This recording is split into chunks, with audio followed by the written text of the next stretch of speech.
Muille lemmikeille se on ehkä helpompaa tämä kaverin lähteminen. Niillä ei ole sillä tavalla kuolemantajua kuin ihmisillä on. Ja ainoastaan ehkä ryhmädynamiikassa voi tapahtua muutoksia, että kun tämä kaveri on lähtenyt, saattaa vähän aikaa sitä etsiä, että missä se on.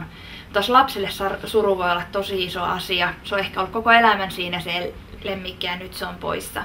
Tärkeää on tukea sitä lasta, lohduttaa, puhua asiasta moneen kertaan. Hän haluaa varmaan monen kertaan palata asiaan, olla rehellinen, ei käyttää kiertoilmaisuja, vaan kertoa siitä kuolemasta avoimesti.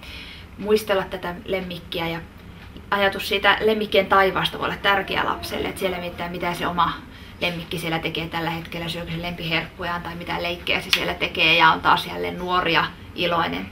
Eikä kannata liian äkkiä ottaa uutta lemmikkiä laastariksi, vaan antaa lapsen surra rauhassa.